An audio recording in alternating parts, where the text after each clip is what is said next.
আসসালামু আলাইকুম সুপ্রিয় শিক্ষার্থীবৃন্দ, সবাই কেমন আছো? আশা করি ভালো আছো। আজ আমি তোমাদের সামনে এসেছি অষ্টম শ্রেণীর বাংলা প্রথম পত্র নিয়ে। আমি শাহানারা আক্তার হ্যাপি, সহকারী শিক্ষক, কালিয়াপাড়া ডাকাতিয়া মাজেদামজিদ উচ্চ বিদ্যালয়, সখীপুর টাঙ্গাইল। আজ আমি তোমাদের সাথে আলোচনা করব বিভূতিভূষণ বন্দ্যোপাধ্যায়ের পড়ে পাওয়া গল্পটি নিয়ে। তো এসো শুরুতেই আমরা বিভূতিভূষণ বন্দ্যোপাধ্যায়ের পরিচিতিটা জেনে নিই।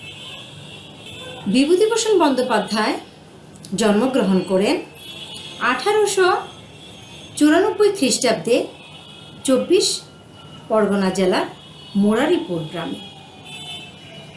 কত খ্রিস্টাব্দে জন্মগ্রহণ করেছে? 1894 খ্রিস্টাব্দে 24 পরগনা জেলার মুরারিপুর গ্রামে মাতুলালয়ে জন্মগ্রহণ করেন তিনি।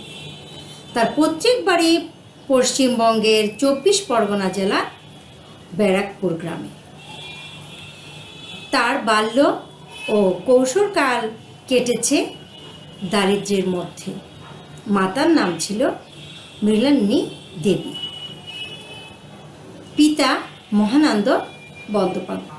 পেশা ছিল কথকতা ও পৌরোহিত্য।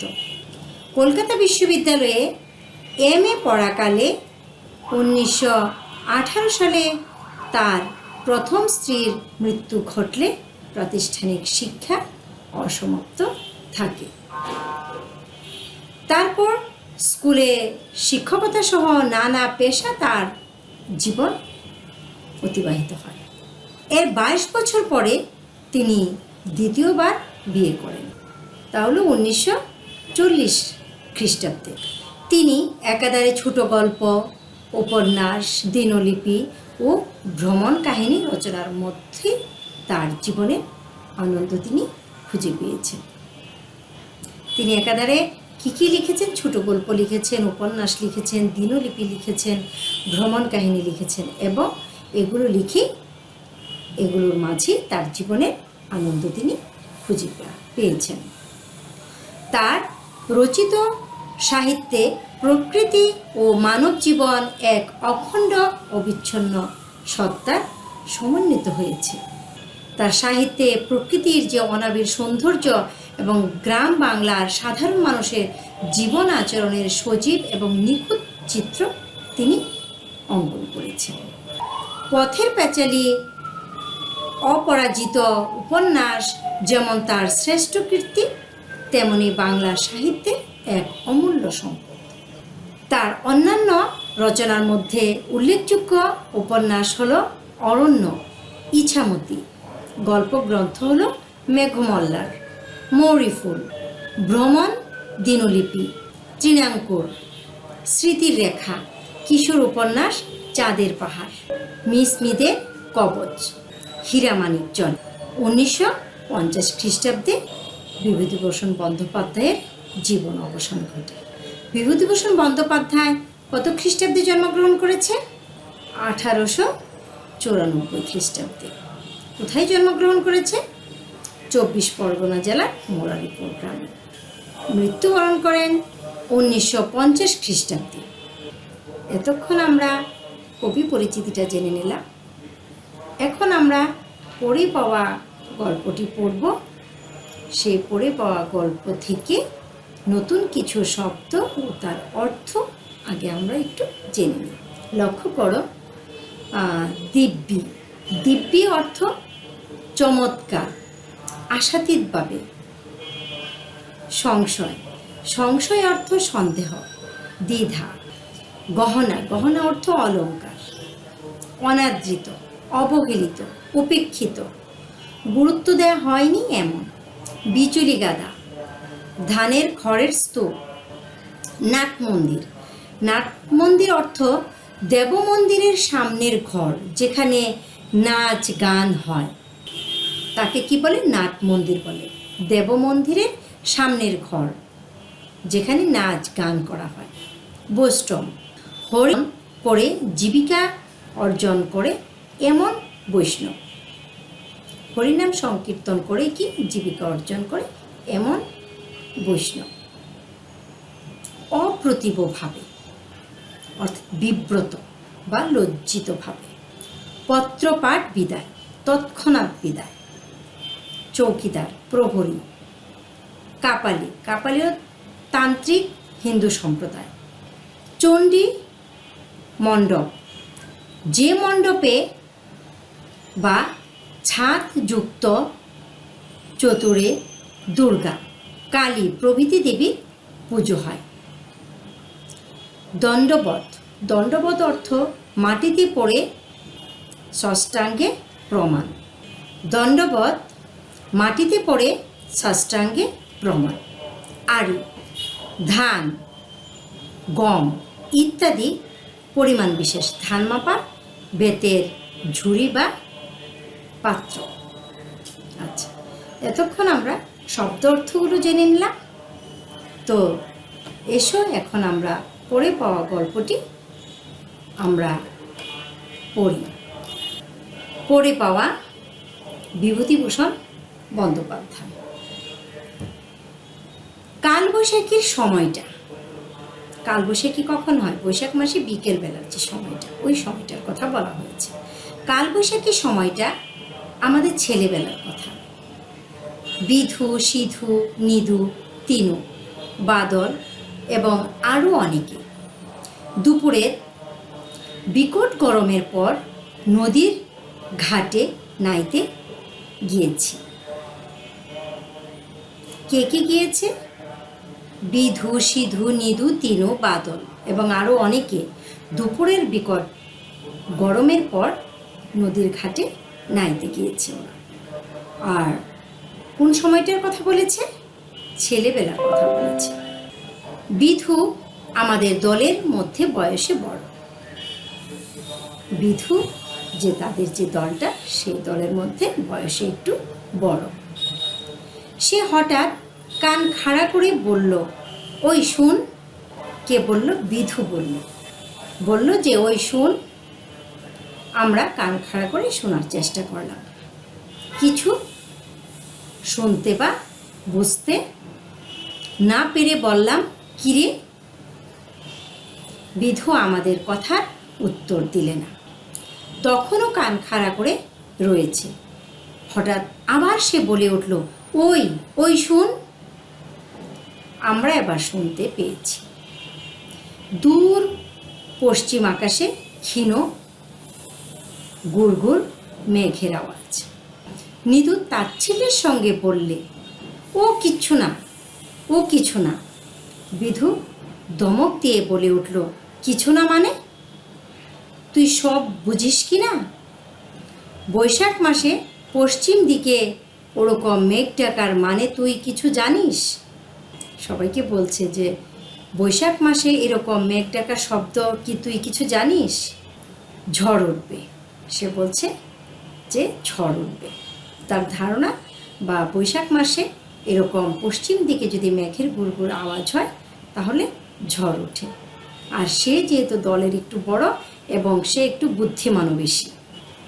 এখন জলে নামবো না। ওরা নাইতে গিয়েছিল। নাও মানে কি? গোসল করতে গিয়েছিল। বলল যে এখন জলে নামবো না।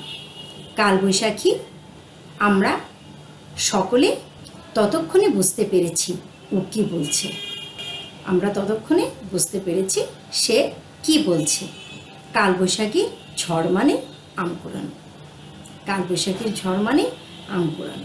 বারুজ্যেদের মাঠের বাগানে চাপাতুলের এ আম অঞ্চলে বিখ্যাত।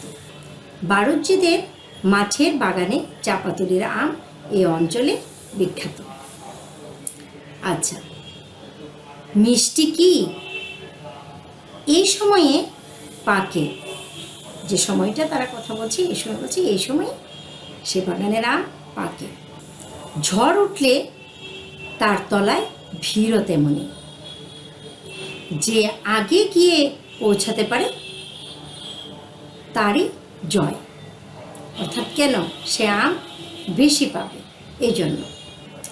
সবাই বললাম তবে থাক, কিন্তু তখনও রোদ গাছপালার মাথায় দিব্যি রয়েছে, অর্থাৎ তখনও গাছপালার মাথায় কি দেখা গেছে?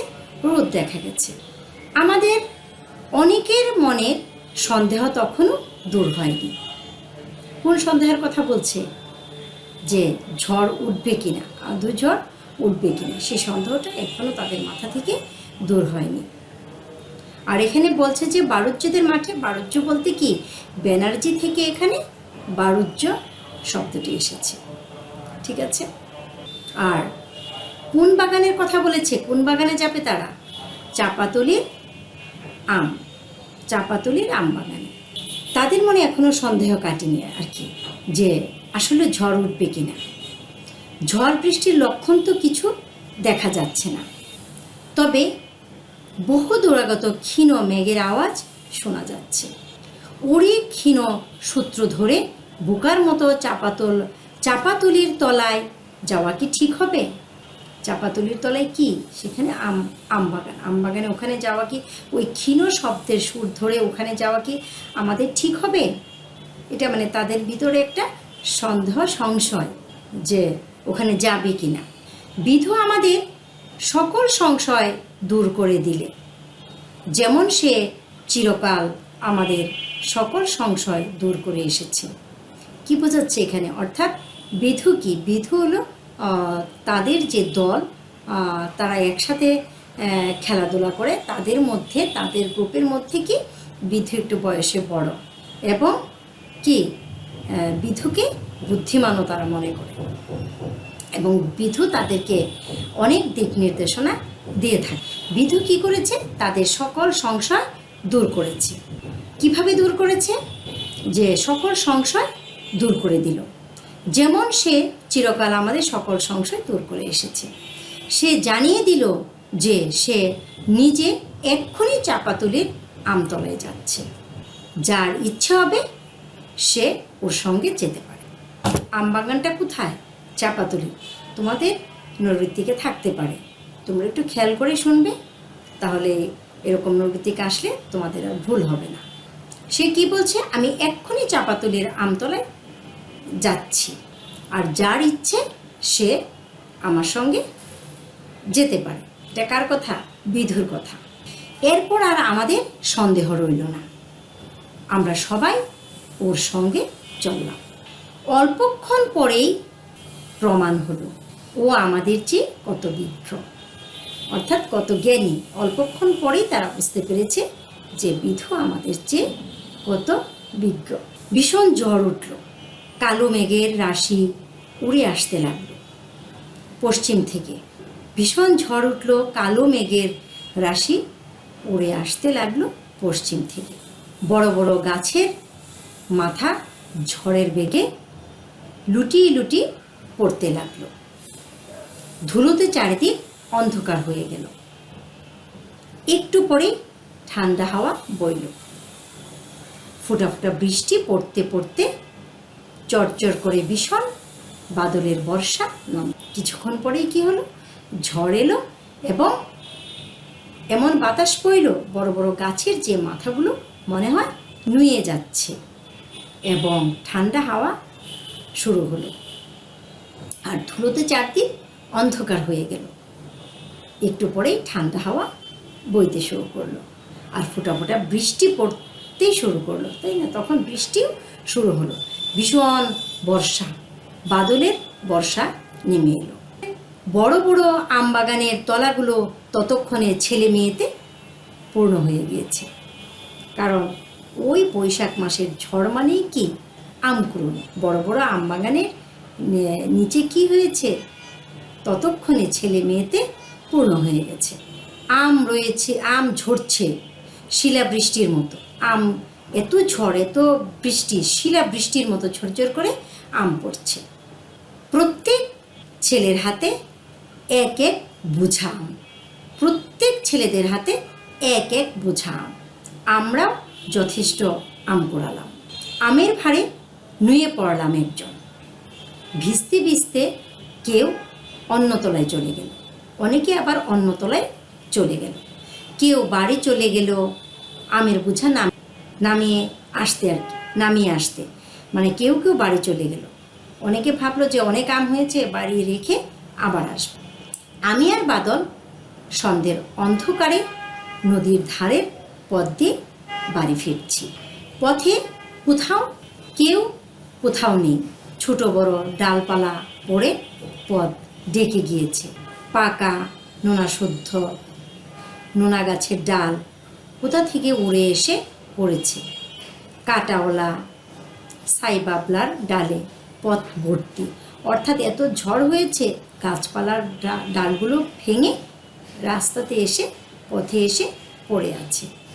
কাটা ফুটবার ভয়ে আমরা ডিঙিয়ে পথ চলছি আধা অন্ধকারের মধ্যে, অর্থাৎ তখন সন্ধ্যা হয়ে গেছে, আধা অন্ধকার। এমন সময় বাদল কি একটা পায়ে বেঁধে হুঁচট খেয়ে পড়ে গেল। হঠাৎ করে বাদলের পায়ে কি একটা বেজে বাদল কি করলো, হুঁচট খেয়ে মাটিতে পড়ে গেল। আমায় বলল, দেখ তো রে জিনিসটা কি। আমি হাতে তুলে দেখলাম একটি টিনের বাক্স, চাবি বন্ধ, অর্থাৎ তালাবদ্ধ একটি টিনের বাক্স। এ ধরনের টিনের বাক্সে পাড়া গাঁও অঞ্চলে বলে ডবল টিনের ক্যাশ বাক্স। টাকা কড়ি রাখে পাড়া গায়ে, এ আমরা জানি। বাদল হঠাৎ বড় উত্তেজিত হয়ে পড়ল, বলল, দেখি জিনিসটা, দেখতো চিনিস? সে প্রশ্ন করল, দেখতো চিনিস? চিনি, ডবল টিনের ক্যাশ বাক্স, টাকা কড়ি থাকে, তাও জানি। এখন কি করবি? সোনার গহনাও থাকতে পারে, ভারী, দেখেছিস কেমন? দুজনের কথোপকথন। তা তো থাকেই, টাকা গহনা আছেই এতে। বাক্সটা পেয়ে দুজন কথা বলছে যে বাক্সর মধ্যে টাকা কড়ি থাকতে পারে, গহনা থাকতে পারে, কেমন ভারী দেখছিস? এরকম দুজনের মধ্যে কথোপকথন চলছে। টিনের ক্যাশ বাক্স হাতে আমরা দুজনে সেই অন্ধকার তেঁতুলতলায় বসে পড়লাম। অন্ধকারে টিনের ক্যাশ বাক্স হাতে নিয়ে ওরা দুজন কোথায় বসে পড়লো? পূর্ববর্তীকে প্রশ্ন আসতে পারে, কোথায় বসে পড়লো? অন্ধকারে তেঁতুলতলায়। দুজনে এখন কি করা যায় তা ঠিক করতে হবে এখানে বসে। তারা ভাবছে এখানে বসে ঠিক করতে হবে, এই যে বাক্সটা পেলাম এটাতে কি করা যায়, তাই ঠিক করতে হবে এখানে বসে। আম যে প্রিয় বস্তু, এত কষ্ট করে